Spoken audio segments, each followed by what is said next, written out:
Assalamualaikum dan salam sejahtera. Anda sedang menonton Buletin Awani bersama saya Hakim Rahman bersiaran langsung dari World Trade Center WTC. Baik, bermula 25 Mei nanti, kerajaan telah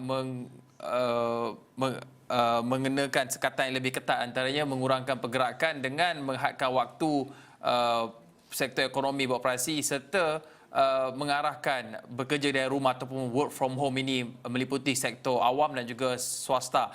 Di sektor awam, 80% kaki tangan ataupun kira-kira 750,000 pekerja diarahkan untuk bekerja dari rumah. Dan untuk berbicara mengenai perkara ini, saya nak bersama dengan Presiden QPEX, Adnan Mat, iaitu Presiden Kongres Kesatuan Pekerja-Pekerja dalam Perkhidmatan Awam.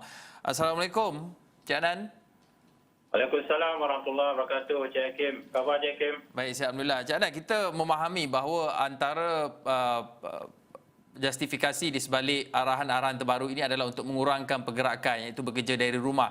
Cumanya ia menimbulkan pelbagai persoalan. Antaranya adalah untuk produktiviti kerja itu dapat dikekalkan. Bagaimana penjawat awam boleh mengekalkan produktiviti mereka meskipun mereka terpaksa bekerja dari rumah?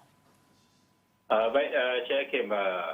Matlamat utama work from home ni ataupun bekerja daripada rumah ni adalah untuk memastikan tidak ada pergerakan ataupun tidak banyak pergerakan.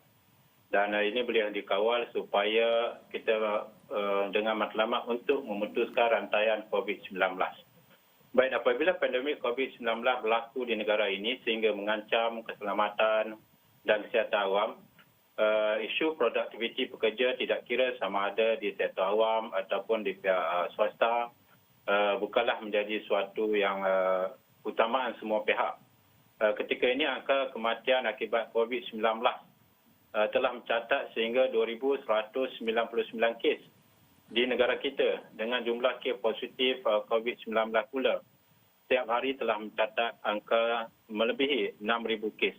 Ini suatu yang kita rasa amat berbahaya dan situasi yang begitu kritikal sekiranya pergerakan masih lagi boleh rentas sana dan sini.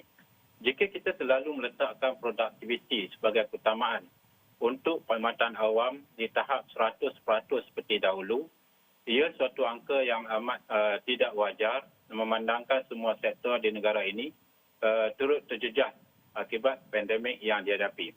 Walaupun kerajaan telah menetapkan hanya 20% saja penjawat awam perlu berada di pejabat ataupun di lapangan masing-masing, ia tidak melibatkan perkhidmatan perlu seperti sektor keselamatan, sektor kesihatan, sektor penguasaan dan agensi yang perlu turun padang menjaga kebajikan rakyat. Baik, Cik Adnan. Kita memahami bahawa produktiviti kerja itu mungkin akan terjejas sedikit kerana bekerja dari rumah. Tetapi urus tadbir ataupun perjalanan sektor perkhidmatan awam juga perlu diteruskan. Tetapi apakah keutamaan yang perlu diberikan oleh penjawat awam yang bekerja dari rumah ini? Baik, kita tetap yakin perkhidmatan awam tidak terjejas dengan pelaksanaan work from home sehingga 80% ini kerana sistem penggiliran. Kerja turut dilaksanakan bagi membolehkan setiap pekerja digilirkan untuk bekerja di ofis. Ini maknanya sistem kita adalah penggiliran kerja. Dan sistem bekerja daripada rumah ini sebenarnya kita telah amalkan semenjak Mac tahun lalu dan banyak penambahbaikan telah dilakukan bagi mengurangkan kelemahan yang ada. Kita tidak mahu dalam situasi pandemik ini ketamakan kita untuk mengejar produktiviti merisikokan rakyat. Tetapi hasilnya tetap sama, tiada kerana keadaan akan bertambah menjadi lebih buruk. Adakah kita mahu rakyat bersesak-sesak di premis kerajaan semata-mata mahu untuk mengekalkan produktiviti sebagaimana dulu? Adakah nyawa rakyat lebih penting ataupun adakah produktiviti lebih penting daripada nyawa rakyat di luar sana? Apa yang penting, sistem penyampaian kerajaan, sistem penyampaian perkhidmatan awam kepada rakyat tetap boleh dinikmati dalam masa yang sama sektor ekonomi boleh bergerak untuk kesejahteraan hidup rakyat.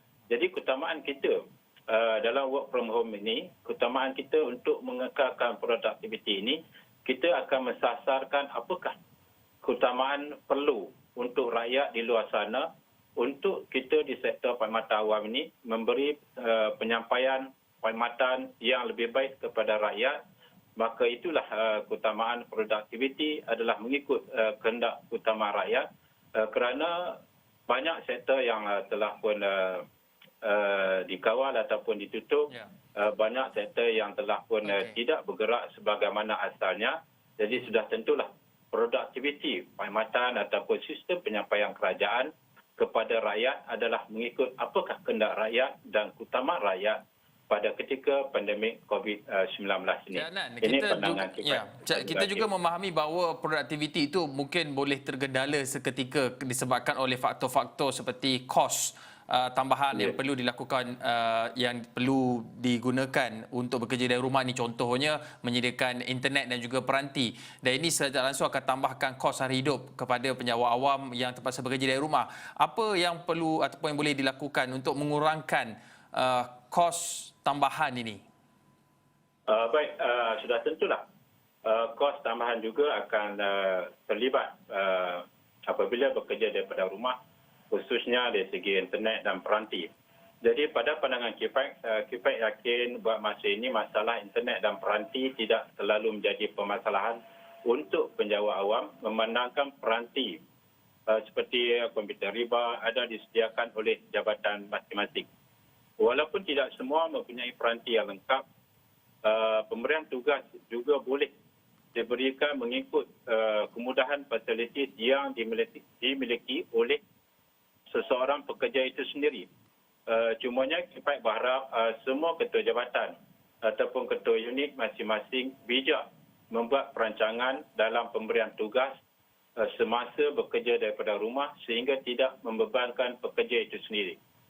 Janganlah kita menyuruh pekerja melakukan tugasan data entry jika kita tidak mahu mereka, jika kita tahu mereka tidak mempunyai komputer ataupun tidak disediakan komputer. Semua pertimbangan ini perlu diberi perhatian yang sewajarnya oleh ketua perkhidmatan. Jadi maknanya ketua perkhidmatan dia kena tahu setiap pekerja yang bekerja daripada rumah ni apakah fasilitis yang mereka ada, apakah keperluan yang mereka perlu buat daripada rumah, apakah skop fungsi tugas yang mereka perlu selesaikan apabila mereka bekerja daripada rumah. Jadi KIPEC percaya jika sekiranya ketua perkhidmatan memahami dan meletakkan keutamaan ataupun apakah kemudahan yang telah pun ada kepada setiap pekerja tersebut, maka dengan itulah mereka boleh membuat adjustment dalam bentuk tugasan yang perlu setiap pekerja lakukan apabila mereka bekerja daripada rumah. Ini pandangan kita lah, Saudara Hakim. Cik Adnan, adakah bekerja dari rumah bagi sektor awam ini perlu dijadikan norma baru untuk sektor awam, kerana kita lihat keadaan ketika ini sudah lebih setahun kita berhadapan dengan pandemik COVID-19 dan pastinya ia memerlukan perubahan mindset ataupun minda kalangan penjawat awam untuk mereka bersedia bekerja walaupun di mana mereka berada, sama ada di pejabat ataupun bekerja dari rumah. Ya baik, sebenarnya kita telah pun melangkaui lebih setahun. Apabila PKP yang pertama 18 Mac 2020, kita telah pun ada sistem work from home ataupun bekerja daripada rumah ini. Dan dalam tempoh pandemik ini, bekerja daripada rumah bukan sahaja perlu menjadi kebiasaan kepada sektor awam, bahkan semua sektor ekonomi juga perlu mengaplikasikan sesuai dengan situasi semasa pandemik. Jadi bagi sektor awam, kita tidak nampak ada permasalahan, kerana kita telah pun bersedia dan kita telah pun melangkaui setahun di situasi pandemik ini, dan sebahagian daripada kita telah pun biasa bekerja daripada rumah dan sudah tentulah aplikasi yang sesuai dengan situasi semasa pandemik ini telah pun digarap oleh penjawat awam. Jadi bukan sahaja penjawat awam, malah sektor ekonomi juga yang terlibat dengan jualan dan pemasaran, melakukan aktiviti mereka secara tidak melakukan aktiviti mereka secara bersekemuka dengan orang ramai dalam tempoh pandemik. Ia tidak wajar kerana membahayakan keselamatan orang ramai. Jadi sebagai solusi kepada permasalahan ini, aktiviti jualan boleh dilakukan atas talian melalui konsep digital marketing, pertemuan secara atas talian melalui platform Zoom meeting ataupun Google Meet. Baik. Semua perkara yang saya nyatakan adalah boleh dilaksanakan melalui work from home Baik, ataupun kita- bekerja daripada rumah. Ya, itu Dan begitu juga antara dalam sektor perkhidmatan awam. Banyak perkhidmatan yang telah pun kita tawarkan melalui sistem online bagi Ya. membolehkan rakyat tetap mendapatkan perkhidmatan tersebut. KIFAC juga berharap penjawat awam tidak menjadikan alasan bekerja daripada rumah ini untuk melewatkan suatu proses kerja masing-masing kerana keutamaan kita sekarang adalah tetap kepada rakyat dan negara. Jadi KIFAC berharap okey. kita telah melewati setahun, sudah tentulah kita nak supaya penjawat awam ini kekalkan produktiviti dan sentiasa berdisiplin walaupun di mana mereka berada.